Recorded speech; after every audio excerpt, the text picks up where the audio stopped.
মানুষ তার জানাজায় উপস্থিত হয়েছে। মোনাজাতে যখন বলা হলো, আল্লাহ আমাদের প্রিয় ভাই ওসমান হাদিকে তুমি মাফ করে দিও, লক্ষ লক্ষ মানুষ চোখের পানি ঝরিয়ে আমিন আমিন বলে চিৎকার করতে লাগছে। তার সাথে আপনার আমার আত্মীয়তার সম্পর্ক ছিল, রাজনৈতিক কোনো সম্পর্ক ছিল না, তার দলও আমরা করতাম না, কিন্তু ব্যক্তি ভালো হওয়ার কারণে গোটা পৃথিবী তার জন্য কেঁদেছে। আর সে খোঁজ নিয়ে দেখেন সে পরকালে জান্নাতবাসী হয়ে গেছে। একজন অপরিচিত মানুষ, আত্মীয়তার সম্পর্ক না, তারপরেও যদি মৃত ব্যক্তির জন্য কাঁদে, বুঝতে হবে লোকটা ভালো ছিল।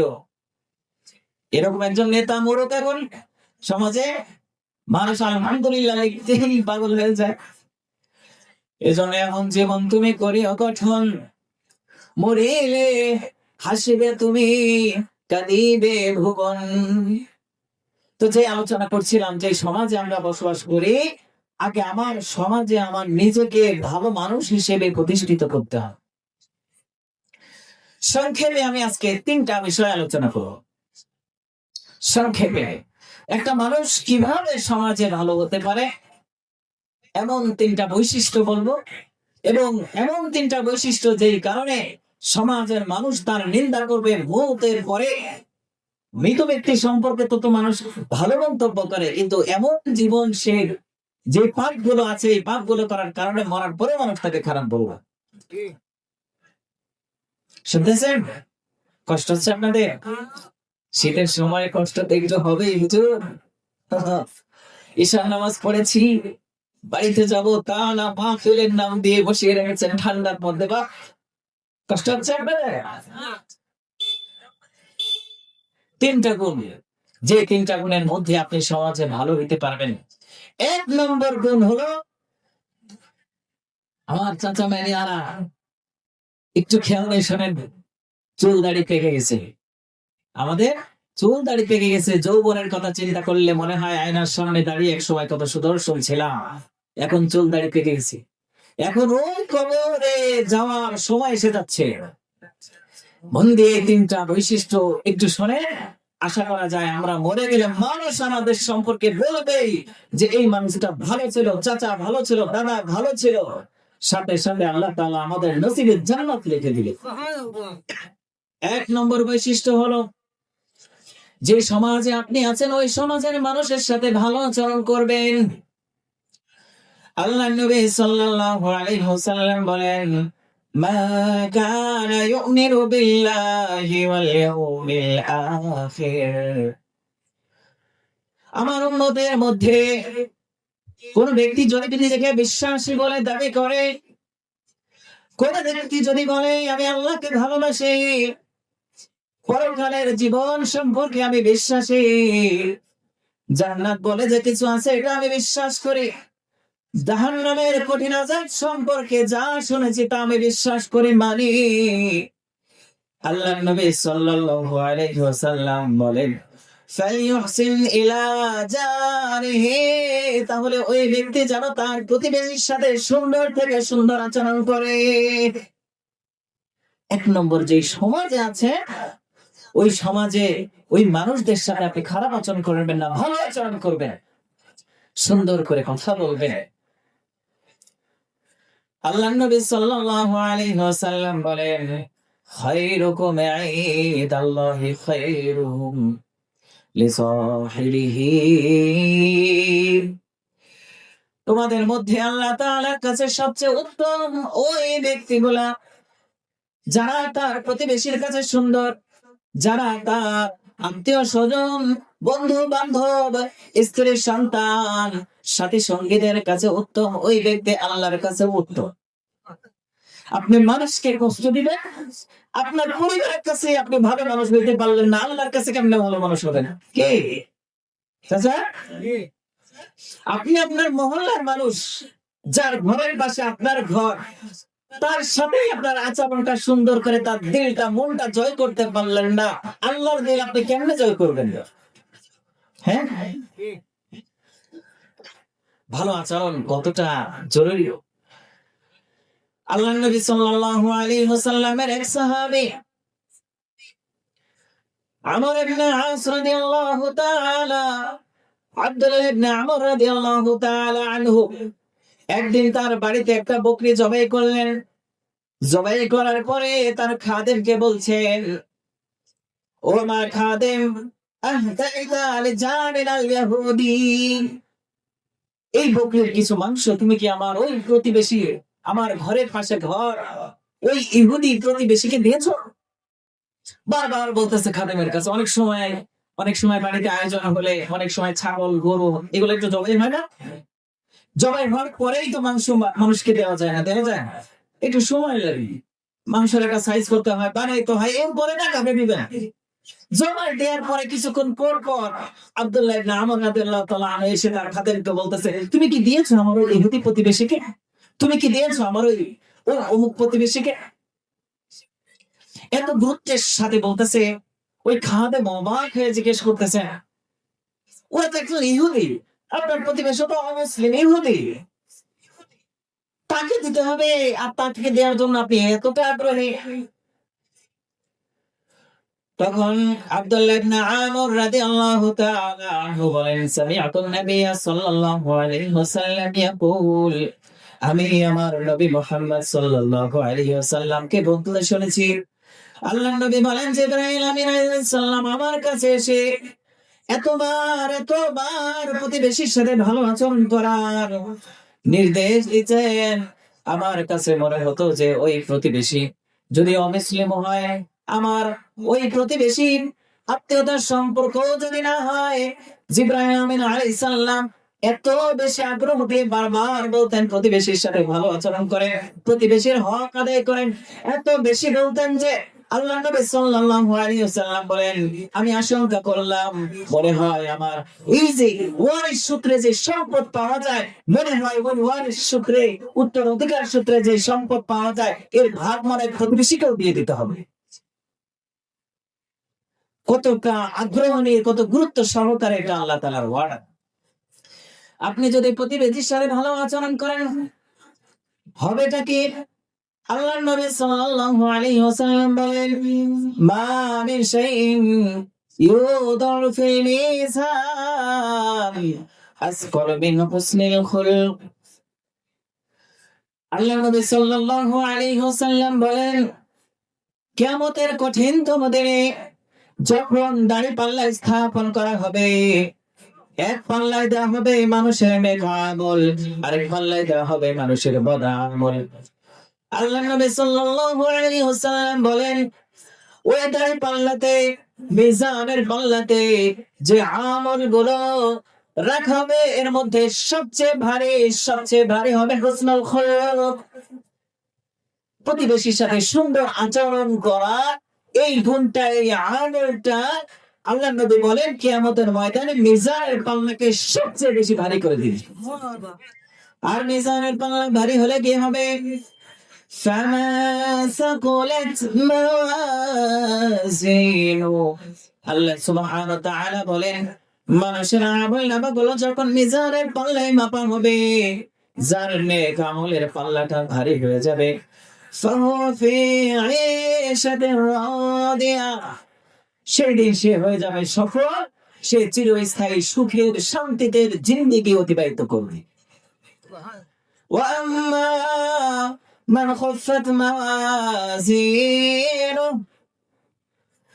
মিজানের পাল্লায় যার আমলনামাগুলো, বদ আমলের পাল্লাটা ভারী হয়ে যাবে, ফাউমুহু হাওিয়া, তাহলে তার হাওয়ার জীবন অতিবাহিত করবে। ওমা আদরাকা মা হিয়া নারুন হামিয়া, হাওিয়া বলা হয় জাহান্নামের কঠোর শাস্তির আগুন, ধৌ ধৌ করে জ্বলছে, ওই আগুনটা হবে ওই ব্যক্তির জন্য নির্ধারণ। এজন্য প্রতিবেশীর সাথে ভালো আচরণ দরকার আছে কিনা? আলোচনার হেডিং ছিল কি? প্রতিবেশীর সাথে বা আপনি আপনার সমাজে কোন কাজগুলো করলে আপনি সমাজে গ্রহণযোগ্যতা পাবেন, মানুষ মৃত্যুর পরে আপনার প্রশংসা করবে, আর আপনার নসিবে আল্লাহ তাআলা জান্নাত ওয়াজিব করে দেবেন। এই আলোচনায় চলছিল। 1 নম্বর বৈশিষ্ট্য কি বলেছি? প্রতিবেশীর সাথে ভালো আচরণ করা। 2 নম্বর হলো প্রতারণা না করা, সততা থাকা। সততা একজন সৎ ব্যক্তিকে সবাই ভালোবাসে, বাসে কিনা? আপনার যে সমাজে আপনার বসবাস, ওই সমাজের মানুষের কাছে যদি আপনার পরিচিতি এভাবে লাভ হয়, ওই মানুষটা হলো সত্যবাদী, ওই মানুষটা একজন সৎ, কারোর সাথে প্রতারণা করে না, ধোঁকা দেয় না। এই পরিচিতির এই গুণটা যদি আপনি অর্জন করতে পারেন, কোন সন্দেহ নেই আপনার শত্রু দিন শেষে আপনার সম্পর্কে বলবে সে আমার শত্রু হইলেও লোকটা সৎ ছিল। সুবহানাল্লাহ বলেন। শত্রু যখন আপনার প্রশংসা করবে, জান্নাত ঠেকাবে কেডা? বলে শত্রুর সাথেও আপনি জুলুম করবেন না, শত্রুর সাথেও আপনি অসৎ হবেন না। 3 নম্বর গুণ হলো, কোন ব্যক্তি যদি এই গুণটা অর্জন করতে পারে, তার মৃত্যুর পরে তার সমাজের মানুষ অবশ্যই তার সম্পর্কে বলবে, আফসোস করবে, হাই মানুষটা ভালো ছিল। কি সেই গুণ? সাহাবারা একবার রাসূল সাল্লাল্লাহু আলাইহি ওয়াসাল্লামের কাছে জিজ্ঞেস করলেন, ইয়া রাসূলুল্লাহ, মা আইয়ু শাইইন আহাব্বু ইলাল্লাহি তাআলা, আইয়ুন নাসি আহাব্বু ইলাল্লাহি তাআলা, কোন মানুষগুলো আল্লাহ তাআলার কাছে সবচেয়ে বেশি প্রিয়? শুনতেছেন? আল্লাহ নবী সাল্লাল্লাহু আলাইহি ওয়াসাল্লামের কাছে সাহাবারা জিজ্ঞেস করলেন, ইয়া রাসূলুল্লাহ, কিয়ামতের কঠিনতম দিনে আল্লাহ তাআলার প্রিয় বান্দাদের আমল নামাগুলো মিজানের পাল্লায় সবচেয়ে বেশি ভারী হবে। আল্লাহ তাআলার প্রিয় বান্দারা কেবল জান্নাতে যাবে, আল্লাহ তাআলার অপ্রিয় বান্দা যারা আছে তারা জাহান্নামী হবে। আল্লাহ নবী সাল্লাল্লাহু আলাইহি ওয়াসাল্লামের কাছে এর পরিপ্রেক্ষিতে সাহাবারা জিজ্ঞেস করলেন, ইয়া রাসূলুল্লাহ, আইয়ুন নাসি আহাব্বু ইলাল্লাহি তাআলা, আল্লাহ তাআলার কাছে কোন মানুষটা সবচেয়ে বেশি প্রিয়, কোন মানুষটা সবচেয়ে মহব্বতের? এই প্রশ্নের উত্তর আপনাদের শুনতে মন চায়? আপনাদের কখনো মনে চায় না এই কথাটা শুনি বা এই প্রশ্নটা করি যে পৃথিবীর সমস্ত মানুষের সৃষ্টিকর্তা কে? পৃথিবীর সমস্ত মানুষকে কে সৃষ্টি করেছে? জান্নাত এবং জাহান্নাম দেওয়ার মালিক কে? তাহলে ওই মালিক, ওই আল্লাহর কাছে প্রিয় বান্দা হইতে চাইতে মনে চায় না? প্রশ্ন আসে না তাহলে কোটি কোটি মানুষের মধ্যে কোন বান্দাটা আল্লাহ তাআলার কাছে সবচেয়ে বেশি প্রিয়? হ্যাঁ, প্রশ্ন আসে না?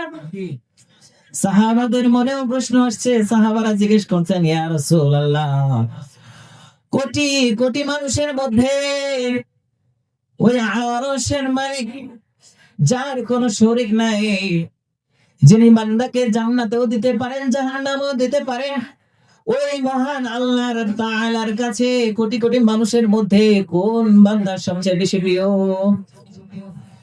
আল্লাহ নবী সাল্লাল্লাহু আলাইহি ওয়াসাল্লাম সাহাবাদেরকে বলেন, আনফারুহুম লিন্নাস, দুনিয়ার বুকের কোটি কোটি মানুষের মধ্যে আল্লাহ তাআলার কাছে সবচেয়ে প্রিয়, সবচেয়ে পছন্দের মানুষটা হলো আনফারুহুম লিন্নাস। দুনিয়ার বুকে যে মানুষটা অপর মানুষের উপকার করত, সবচেয়ে বেশি উপকারী, ওই মানুষটাই হলো আল্লাহ তাআলার সবচেয়ে বেশি প্রিয়। সুবহানাল্লাহ। তাহলে 3 নম্বর কি? মানুষের উপকারী হওয়ার গুণ। আপনি যে সমাজে থাকে, ওই সমাজের মানুষ আপনার দ্বারা উপকৃত হচ্ছে কিনা এটা নিজেকে প্রশ্ন করা। আমার প্রতিবেশী আমার উপকারী, প্রতিবেশীর কাছে আমি উপকারী হচ্ছে কিনা এই প্রশ্ন নিজেকে করা। আয়নার সামনে দাঁড়িয়ে তো শুধু রূপ দেখি, চুলগুলো কালো ছিল হয়ে গেল সাদা, হ্যাঁ, দাড়ি উঠে নাই, এখন দাড়ি উঠে গেছে। আর মা বোনেরা যদি আয়নার সামনে দাঁড়ায়, কখনো এই চিন্তা করবে আয়নার সামনে যে মানুষটাকে দেখা যাচ্ছে, ওই মানুষটা কি সমাজে মানুষের উপকারী? ওই মানুষটা মানে আয়নাকে বলবে, তুমি যে মানুষটা আয়নার ভিতরে দেখা যাচ্ছে, এই মানুষটা কি সমাজের উপকারী? সমাজের মানুষের উপকারী? সমাজের মানুষের সাথে ভালো আচরণ করে? এই মানুষটা কি সমাজের মানুষের সাথে সৎ আচরণ করে? এই প্রশ্ন করে কেউ? করি আমরা? মেকআপ করতে করতেই তো জিন্দেগি শেষ। প্রশ্ন কোথায় করো? এই জন্য নিজেকে প্রশ্ন করা, আমার আচরণটা আমার প্রতি বেশি কষ্ট পাচ্ছে কিনা, আমার দৈনন্দিন জীবনে সততা আছে কিনা, আমি মানুষের উপকারী হচ্ছি কিনা। দেখেন, একটা মানুষ সমাজে উপকারী হয়ে ওঠে কখন? মানুষের উপকারী হয় কখন? আপনি যে সমাজে বসবাস করেন, যে এলাকায় আপনার বাড়ি, আপনার মহল্লা, আপনার গ্রামে, যদি কখনো এমন হয় আল্লাহ সুবহানাহু ওয়া তাআলা আপনাকে সচ্ছলতা দান করেছেন, আল্লাহ তাআলা আপনাকে ধন সম্পদ দান করেছেন, কিন্তু আপনার প্রতিবেশী যেই মানুষটা আছে, ওই মানুষটা এতটাই অসচ্ছল, এতটাই দরিদ্র যে দৈনন্দিনে 3 বেলা যে রান্না করে ভালো কিছু খাবে এই তৌফিক তার হয় না। আছে না? সমাজে অনেক গরিব মানুষ আছে না? ফ্রিজে আপনার কত রকমের মাংস ভরা, ফ্রিজে আর জায়গা নাই, মাংস রাখার মতো জায়গা নাই। এমনকি পুরো বছর ধরে খাইলেও আপনার ফ্রিজে মাংস শেষ হবে না, অথচ আপনার প্রতিবেশী মাসেও একবার মাংস খাওয়ার মতো সুযোগ হয় না। তো কিভাবে আপনার সমাজে আপনি উপকারী হবেন? আল্লাহ তাআলা যদি আপনাকে সচ্ছলতা দান করে, একটু দেন না আপনার প্রতিবেশীকে। কোন সময় ঈদ চান, ঈদের সময়, বিভিন্ন উৎসবের সময় যদি দেখেন আপনার প্রতিবেশী খুব একটা সচ্ছল না, আপনি যদি চিন্তা করেন আল্লাহ তাআলা তো আমাকে কত সম্পদ দান করেছেন, যতটুকু দান করেছেন, আল্লাহ নবী যেহেতু বলেছেন মানুষের মধ্যে সবচেয়ে আল্লাহ তাআলার প্রিয় বান্দা হলো যে মানুষের উপকারী, তাহলে আল্লাহ তাআলা যেহেতু আমাকে সম্পদ দান করেছেন, আমি ওই 2 ঈদে একটু খোঁজ নিয়ে আমার ওই গরিব দরিদ্র হতদরিদ্র প্রতিবেশীকে ঈদের শপিং করেছে কিনা, প্রতিবেশীর সন্তান থাকতে পারে, জামা কাপড় কিনেছে কিনা, আপনি একটু খোঁজ নেন, গোপনে 2,000 টাকা দিয়ে দেন। আপনার প্রতিবেশীর দেখেন কোন সন্তানের বিয়ে হচ্ছে, কোন বাবা তার কন্যাকে বিয়ে দিচ্ছেন, আপনি একই সমাজে থাকার কারণে, একই মহল্লায় থাকার কারণে আপনি তো তার আর্থিক অবস্থা সম্পর্কে জানেন, গোপনে তার কাছে যে ডাক দিয়ে বলেন, সম্পর্কে যাই হোক না কেন, মেয়ের বিয়েটা যে দিতেছো কিভাবে দিতেছো, এত বড় আয়োজন কিভাবে করতেছো, সবকিছু ঠিক আছে কিনা একটু জিজ্ঞেস করেন।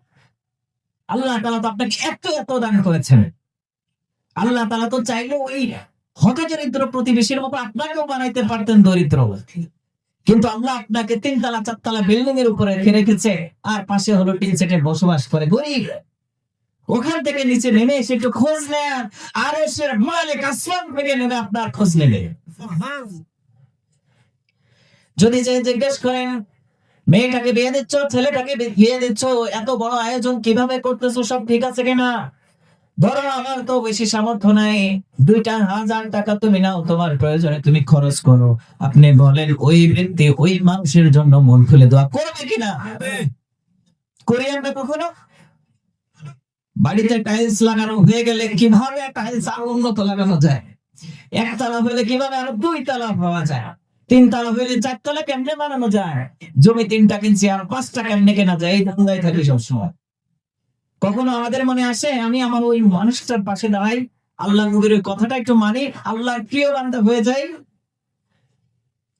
তো এই 3টা বৈশিষ্ট্য যদি আপনার মধ্যে পাওয়া যায়, আপনি আপনার প্রতিবেশীর সাথে সৎ আচরণ করেন, উত্তম আখলাক দেখেন, কাউকে কষ্ট না দেন, এবং তার সাথে সততার সাথে চলেন, এবং আপনার প্রতিবেশী যদি অমুসলিম হয়, আপনি তার জন্য উপকারী, ক্ষতির কারণ না হয়, আপনি যেই হন না কেন, যখনই যে বয়সে আপনার মৃত্যু হোক না কেন, যখনই আপনার পরকালের ডাক এসে যাবে, মসজিদের মাইকে এলান করা হবে যাত্রাবাড়ি নিবাসী উপকার নাই, গেছে না?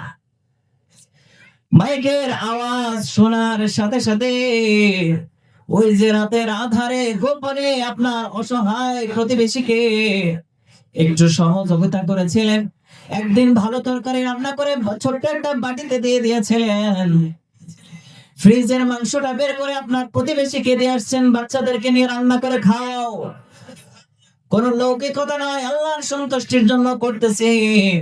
আল্লাহর কসম করে বলতেছি, মসজিদের মাইকে যখন আপনার নামটা ঘোষণা করা হবে, অমুক ব্যক্তি আর নাই, আল্লাহর ডাকে সাড়া দিয়ে চলে গেছে। সাথে সাথে ওই ব্যক্তির কানে আওয়াজ যাওয়ার সাথে সাথে সে বলবে, হাই রে, মানুষটা কত ভালো ছিল, আমার উপকার করতো, ওই মানুষটা চলে গেছে, আজকে আমার উপকার করবে, আল্লাহ তারা জান্নাত দিয়ে দিও। সুবহানাল্লাহ করে। ওই যে শরীফ ওসমান হাদির কথা বলছিলাম না, কেন 14 লক্ষ মানুষ তার জানা যায় সমস্ত কাজ ছেড়ে গিয়েছে? কেন? কাজ নাই মানুষের, তারপরও গিয়েছে কেন? ছোট্ট একটা ঘটনা বলি। এক বৃদ্ধ মহিলা কারণ ডাকাডাকি করতেছে, খুব বৃদ্ধ মন। কতটা বৃদ্ধ? একেবারে মনে করেন চামড়া থেকে ছান দিয়ে এইভাবে তো লম্বা হয়ে যাবে। বৃদ্ধ মহিলা কান্না করে করে মানুষের কাছে বলছে, আজ যে দুনিয়ার বুক থেকে যে মানুষটা চলে গেল, মানুষটাকে জিজ্ঞেস করতেছে, দাদি আপনি কান্না করেন কেন? শরীফ ওসমান হাদির সাথে আপনার সম্পর্ক কি? আপনি কি তাকে চিনতেন? কয় না, তার সাথে আমার রক্তের সম্পর্ক না। তো তাহলে কান্না করেন কেন? তখন ওই বৃদ্ধ মহিলা বলছে, প্রতি মাসে যখনই সে এখানে আসতো, আমার হাতে গোপনে 1000 টাকা দিয়ে যায়। সুবহানাল্লাহ করে। দেখেন, আমি অবাক হয়ে যাই যে বাংলাদেশে একজন আলেম বললে একটা 14 লাখ মানুষের উপস্থিতি হয় না, জানা যায় হয়। এটা নিয়ে আমি অনেক ভাবছি, আমার নিজের চোখের পানি চললো। আমি নিজে নিজেকে প্রশ্ন করলাম যে কি এমন মানুষ তার জন্য, আমি একজন আলেম হয়ে তার জন্য চোখের পানি ধরলো, করছেটা কি জীবনে? এবার অনলাইনে বিভিন্ন সময় বিভিন্ন ভিডিও তার আসে, একজন বৃদ্ধ মহিলা কেঁদে কেঁদে বলছে, ওই ওসমান হাদি আমাকে প্রতি মাসে 1000 করে টাকা দিছে। মানুষটা মরে গেল, এখন আমার দেখবে কে? আমাকে দেখবে কে? আপনি বলেন তো, আল্লাহর নবী সাল্লাল্লাহু আলাইহি ওয়াসাল্লাম যখন এক জানাজার পাশ দিয়ে যাচ্ছিলেন, লোকেরা তার প্রশংসা করছিল, নবী বললেন, জান্নাত তার জন্য ওয়াজিব হয়ে গেল। সারা দুনিয়ার মানুষ, বিশেষ করে বাংলাদেশের যে মানুষগুলো শরীফ ওসমান হাদির জন্য কান্না করছে, ভালো বলতেছে, আল্লাহ তাআলা তার জন্য জান্নাত ওয়াজিব করবেন না? ওই একই বৈশিষ্ট্য যদি আপনার মধ্যে আসে, আল্লাহ তাআলা আপনাকে সচ্ছলতা দান করেছে, আপনি আপনার প্রতিবেশীকে রাতের আধারে গোপনে 1500 দিয়ে দিলেন, ধন ভান্ডার থেকে কমে যাবে? বলেন, করেছি কখনো? হায়াতের জিন্দেগির এই বিশাল লম্বা সময় পার হয়ে গেছে, বাকি যতদিন আপনারা বাঁচবেন, আজকের এই মাহফিল থেকে এটা শিখে যান, যতদিন বাঁচবেন আপনার সমাজের কোন মানুষটা একটু দরিদ্র আছে, কোন মানুষটা খুব একটা সচ্ছল না, আপনি জানেন তার হাড়িতে মাছ মাংস মাসেও হয়তো জোটে না, গোপনে আপনি তাকে 500 টাকা দিয়ে আসেন, কে খুশি হবে? আসমান ওয়ালা খুশি হবে। তাহলে 3টা গুণ বৈশিষ্ট্য মনে থাকবে। 1 নম্বর কি বলছিলাম? কোন কোন গুণের কারণে মানুষ সমাজে ভালো মানুষ হিসেবে স্বীকৃতি পায়? 1 নম্বর কি বলছিলাম? মুখস্থ করে যান, বারবার বলতেছি মুখস্থ করে যান। 1 নম্বর হলো আচরণ প্রতিবেশীর সাথে ভালো করা, 2 নম্বর হলো সততা বজায় রেখে চলা, 3 নম্বর হলো আপনার প্রতিবেশীর উপকারী হবেন, ক্ষতির কারণ হবেন না। ব্যাস, এই 3টা গুণ যদি নিজের মধ্যে আনতে পারেন, বাকি জীবন 5 বছর বাঁচেন, 10 বছর বাঁচেন, একদিনও বেঁচে যদি এইভাবে কাজটা করতে পারে, মানুষ আপনার জন্য আফসোস করবে, তখন ওই কথাটাই আসবে, এমন জীবন তুমি করিও কঠোর, মরিলে হাসিলে তুমি কাঁদিলে ভুবন। নিজের এলাকার মানুষ, নিজের প্রতিবেশী যদি আপনার জন্য না কাঁদে, কাঁদবে সামাজিকতা রক্ষার্থে, বাদ মরছে ভালো হয়েছে, হারাম দাদা বিড়ি সিগারেট খাওয়া দেবো, এরকম আছে না? আর আমরা ইমাম হওয়ার সুবাদে, দুঃখের কথা কি আর বলি, ইমাম হওয়ার সুবাদে অনেক কথা কানে আসে। জানাজার নামাজ যখন পড়াইতে যাই, অনেক মানুষ আসে না, অনেক কথা বলে, এমন আমার মন্তব্য করে, সরাসরি বলতেও পারে না এই মন্তব্যটা, চাচা আপনি কেন করলেন, জাহান্নামটা তো অজীব হয়ে গেল তার জন্য, মন্তব্য করে।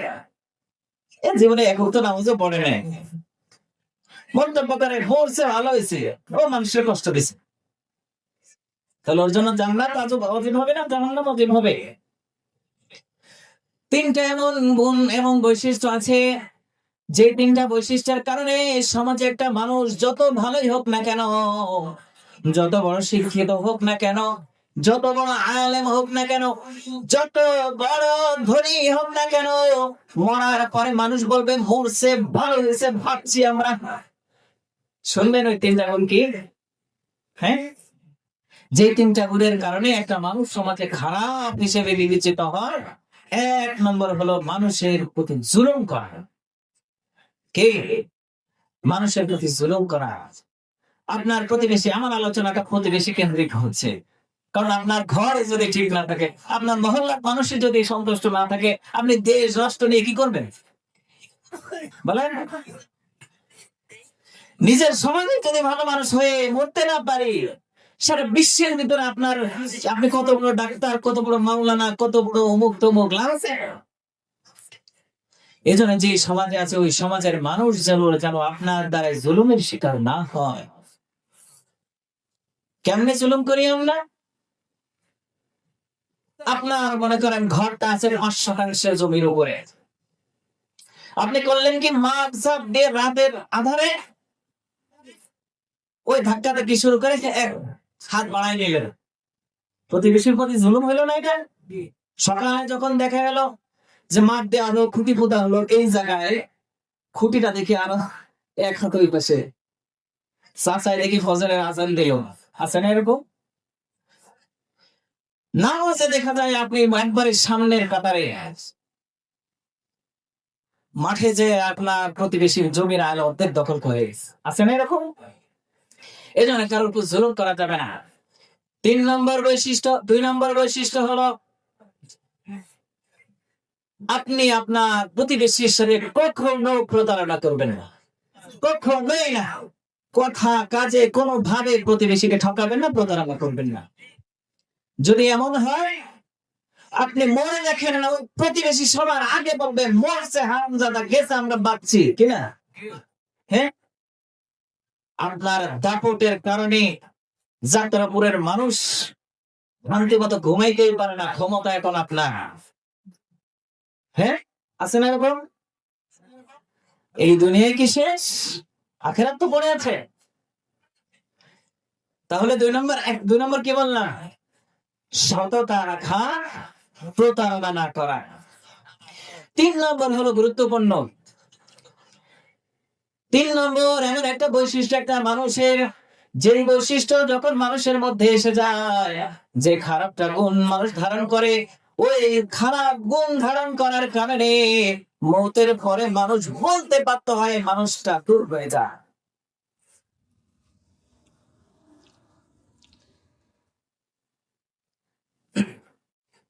3 নম্বর বৈশিষ্ট্য হলো প্রকাশ্যে পাপাচার করা, প্রকাশ্যে পাপাচার করা। আর 7-8 মিনিট আলোচনা করবো, বেশি না। এই কথাটা বলে আমি আলোচনাটা শেষ করে দিব। প্রকাশ্যে পাপাচার, একটা মানুষ, এই কথাটা কেন বলছি, কোন হাদিসের আলোকে আজকের আলোচনা শুরু হয়ে গেছিল মনে আছে? পিছন থেকে চেনটা মরে রেখেন, নইলে তো মনে হবে হুজুর কি বলতেছে। ওই যে জানা যায়, মানুষ যখন আপনাকে ভালো বলবে আপনি জান্নাতি, মানুষ যখন আপনাকে খারাপ বলবে আপনি বিনা হিসেবে জাহান্নামী। ওই ধারাবাহিকতায় আলোচনা আসছিল যে 3টা গুণ, 3টা বৈশিষ্ট্য যদি আপনার মধ্যে থাকে, সমাজের মানুষ আপনাকে ভালো বলতে বাধ্য হবে। আর 3টা বৈশিষ্ট্য এমন, 3টা গুণ এমন, যে গুণগুলো আপনার মধ্যে থাকলে সমাজ, যদি আপনি যত বড় আলেম হন না কেন, যত বড় সমাজপতি হন না কেন, ধনী হন না কেন, সমাজের মানুষ বলবে মরছে আরো ভালো হয়েছে, তখন সাথে সাথে আপনার জন্য জাহান্নাম আবশ্যক হয়ে পড়বে। এই ধারাবাহিকতায় বলা হচ্ছিল ওই 3টা খারাপ বৈশিষ্ট্যের 3 নম্বর হলো প্রকাশ্যে পাপাচার করা। আপনি যে সমাজে বসবাস করেন, ওই সমাজের কোন মানুষের উপর জুলুম করে ফেললেন, প্রকাশ্যে করেন না, সমাজের মানুষ আপনাকে খারাপ বলুক না। আপনার ছেলে বিয়ে দিচ্ছেন, প্রকাশ্যে গানের মতো হারাম জিনিস বলে দিয়ে আপনি মানুষকে গুনাহগার বানাচ্ছেন, প্রকাশ্যে পাপাচার। এই প্রকাশ্য পাপাচারীদের কোনো ক্ষমা নেই। আল্লাহর নবী সাল্লাল্লাহু আলাইহি ওয়াসাল্লাম বলেন, ইন্নাল্লাহা আযজা ওয়া জাল্লা ইয়াবসুতু ইয়াদাহু বিন-নাহারি লিয়াতুবা মুসিউন নাহার। আল্লাহ সুবহানাহু ওয়া তাআলা দিনের আলোতে দিবালোকে এসে তার কুদরতি হাত প্রসারিত করে বান্দাকে ডাকতে থাকেন, ও আমার বান্দারা, কুল ইয়া ইবাদি আল্লাযীনা আসরাফু আলা আনফুসিহিম লা তাকনাতু মির রাহমাতিল্লাহ। ও আমার ওই সমস্ত বান্দারা, তোমরা যারা নিজের উপর জুলুম করেছো, প্রতিবেশীর উপর জুলুম করেছো, মানুষকে কষ্ট দিয়েছো, নামাজ রোজা না করে নিজের উপর জুলুম করেছো, লা তাকুনাতু মির রাহমাতিল্লাহ, আল্লাহর রহমত থেকে নিরাশ হইও না। ইন্নাল্লাহা ইয়াগফিরুয যুনুবা জামিআ, আল্লাহ সুবহানাহু ওয়া তাআলা তোমার গুনাহটা যদি পাহাড় পরিমাণ হয় আল্লাহ তাআলা ক্ষমা করে দিবেন। ইন্নাল্লাহা গফুরুর রহিম, আল্লাহ তাআলা বড় ক্ষমাশীল।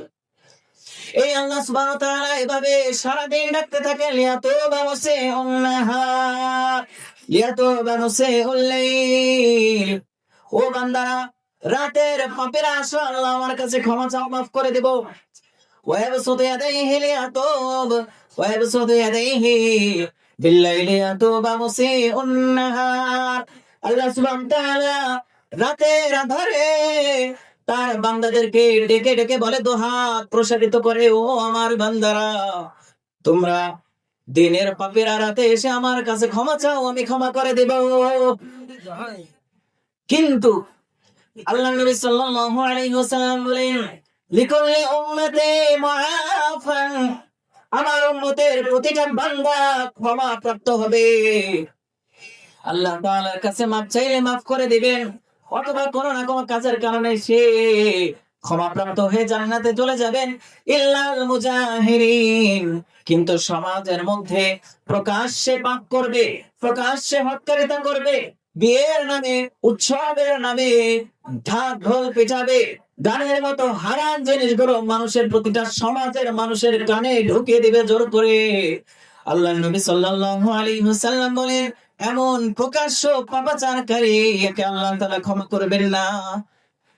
এজন্য সমাজে প্রকাশ্যে পাপাচার থেকে বিরত থাকা দরকার আছে কিনা?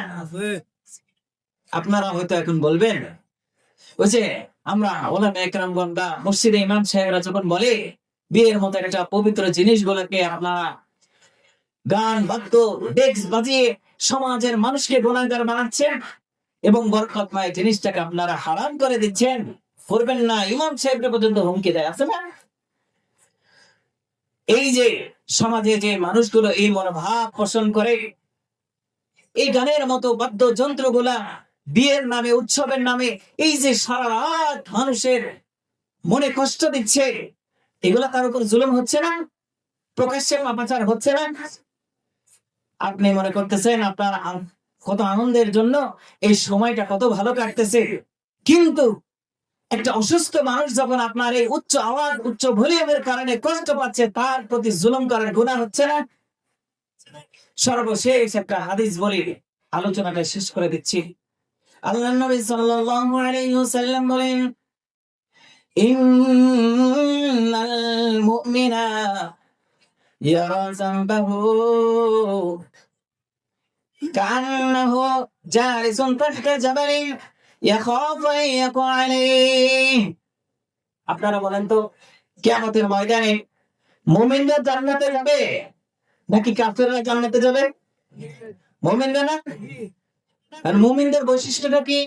আল্লাহ নবী বলেন, মুমিনরা তার জীবন আচরণটা এমন হবে, তার যদি ছোট থেকে ছোট কোনো অপরাধ হয়ে যায়, কোনো গুনাহ করে ফেলে, মানুষকে গান বাজিয়ে মানুষকে কষ্ট দিয়ে থাকে, না বুঝে না জেনে করে ফেলেছে, এরপর সে ওই অপরাধটাকে এত বড় মনে করবে, আল্লাহ নবী বলেন, কান্নাহু জালিসুন তাহতা জাবাল, এমন অবস্থা হবে একজন ব্যক্তি পাহাড়ের পাশে গুহায় বসে থাকলে চিন্তা করে, ওই পাহাড়টা না জানি আমার উপর ধসে পড়ে আর আমি ধ্বংস হয়ে যাই।